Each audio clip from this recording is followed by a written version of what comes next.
Brings us to crossover of the week. And this is an article where a very astute and PR trained scientist leveraged their work and expertise into a hit HBO show. That's when you know that everything is being lined up, right? They're very media trained. The pinnacle of success. Yeah, that's right. If your work aligns with anything in popular media, you're going to jump on it, right? So that's why all the virologists and microbiologists during the global pandemic, we've never seen more media appearances than during that time it is out. Before The Last of Us, and we'll talk about what The Last of Us is in a second, I was part of an international team to chart the threat of killer fungi. This is what we found. What a great headline. I think it's a great headline. This is again from our favorite science publication, The Conversation. Shout out to The Conversation. We love you. We love you. And so let's dive in a little bit into what The Last of Us is. Yeah, so this is a very scary diagram and picture of killer fungi. And the thing that we have to know about fungi is it is probably the least commonly described pathogen in the news from a microbial perspective. Superbugs mostly are talking about bacteria. Of course, we're very familiar with viruses. We talked about viruses in this episode as well. Fungi have their moment, hey? Fungi are having their moment, maybe not in the news, but in this fictional universe, The Last of Us. So the concept of The Last of Us, again, in case you haven't crossed either the multi-award-winning game where one day a fungal pathogen took over the world. Okay. I think the game called it cordyceps. Okay. That's the construct of the fungal pathogen, and turned everyone into zombies. Charted the story of a father who lost his daughter during the initial rising of the pandemic. Right. And a young girl who I believe is the only person that people knew was immune to this pathogen. Okay. And it was his job to protect this girl and go on hijinks and adventures to make sure that her blood or her immunity would help unlock the solution to this pandemic. Right. Some secret was in her blood. For some reason, she wasn't catching she wasn't being infected by the fungus and wasn't turning into a zombie despite being infected. So that's the setup. And it was adapted into an HBO show, The Last of Us. It's just come out recently. The writer of the game based this fungal pathogen that causes zombie apocalypse on a real fungus, although I think they renamed it. The real fungus is able to infect ants. Okay. And then in process of infecting the ant, become a parasite. All right. And the ant is still living, but it's able to alter the actions and activities of that ant through a number of neurotransmitter inhibitors or disruptors. Whenever I speak to any media agency, and they know that I'm a microbiologist, the number one question they always ask me is, hey, are zombies real? When The Walking Dead was the biggest show on TV, number one question, hey, you're a microbiologist. Will we ever hit a zombie apocalypse? What's going on? And my answer has to always be kind of entertaining that reality to some level. Okay. Because you don't want to be a bad sport and just call everyone like very silly. You kind of want to like, oh yeah, yeah, that's kind of. But the thing is, this is not the thing we should be worrying about. It's really the very There are some low. other concerns. Yeah, as a micro, this is very, very far down the list of things. Worry about those bat diseases. Worry about those dirty, dirty bats. Because Sorry, bats. Sorry, bats. This is a bit of a slander against bats because the idea of dying and then being reanimated by a microbe is, I believe today, biologically impossible. That's right.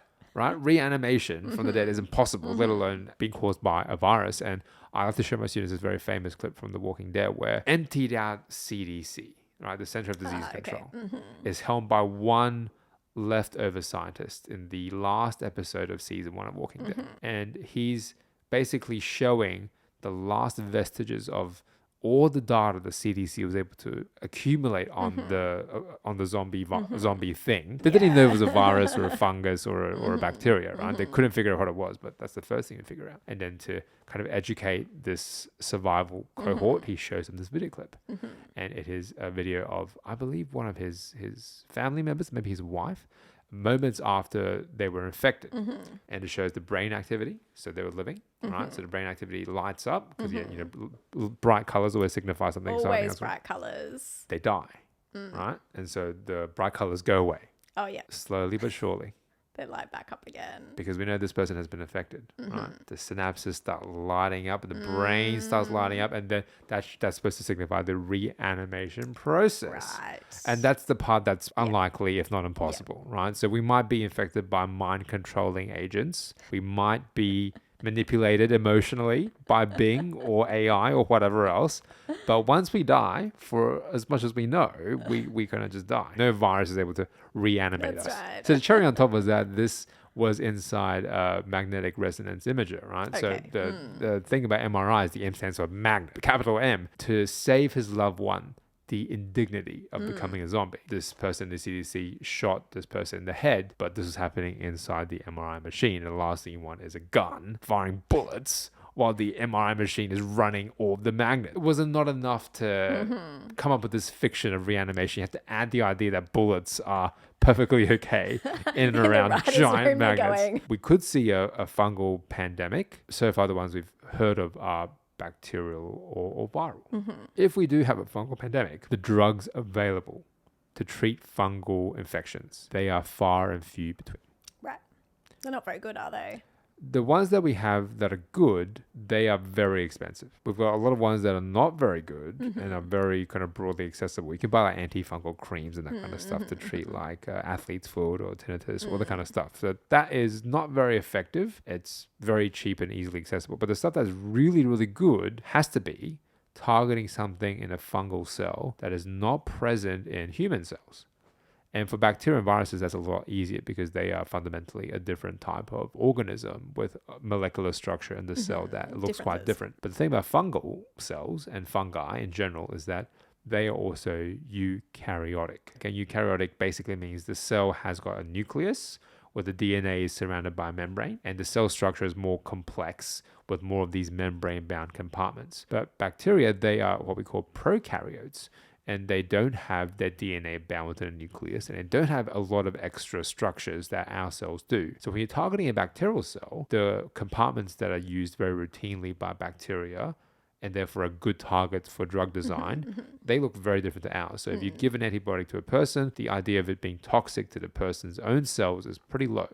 Side effects, usually pretty low. Fundamentally very different. Fundamentally very different. But with fungal cells and fungal infections, anything that kills the fungus will inevitably also target human cells. And so there's a lot of toxicity, and therefore the failure rate of drug discovery is even higher. Pharmaceutical companies would be washing their hands of helping out in this case. It's very accurate that if there was a fungal apocalypse, there would not be drugs widely available to be able to cure this. We would need to pin our hopes on a single teenage girl whose blood is somehow immune. Okay, so if we don't have good access to a fungal drug, in the case of The Last of Us, and we had to survive this apocalypse or an apocalypse, it turns out that we're blessed in this country, in Australia, because objectively, based on this research article in the journal Risk Analysis, what are the odds of getting your paper accepted at Risk Analysis? It sounds like a hard field to crack into, let's say. Right? They seem very risk averse. Sounds very serious. So the article basically says that of all the countries in the world, Australia and New Zealand, Australia and New Zealand have a very similar dynamic country-wise to, I guess, USA and Canada, I think. Right, so that's a very similar dynamic in how we talk to each other, allies and mates, but a bit of sibling rivalry going on. That's correct, yes. So Australia and New Zealand are both, the number 1 and 2 countries for surviving? Like that. For surviving in an apocalypse. So this is a nuclear apocalypse, but I guess you can extrapolate out to any kind of apocalypse. In this case, it'd be a pathogenic apocalypse. And the main reason for that is that we've got amazing natural reservoirs of food. Natural resources, energy access. I guess that we're surrounded by water probably helps. Oh yeah, so I think a condition was like an island. Once you escape to the island, the zombies don't know how to drive boats. Swim, hopefully. They don't know how to swim. Why they'll swim? Yeah, they would probably just drive boats, right? You need enough wherewithal, cognitive wherewithal to drive a boat, and then you would cross over. But the likelihood of you facing hordes of zombies, all of which are competent in maneuvering boats on yachts. Yachts filled with zombies. That should be the new headline. The zombie yachts. The odds of you having to survive zombie yachts is pretty slim. So then you would be safe around a body of water. They're all wearing designer gear. Or designer gear. All in white. Moments before they were affected by the virus, just with their faculties still intact. They look good while they're at it. They look good while they're at it, but if you want to survive an apocalypse, come to Australia. Come to Australia. The journal Risk Analysis agrees with that very notion. Absolutely.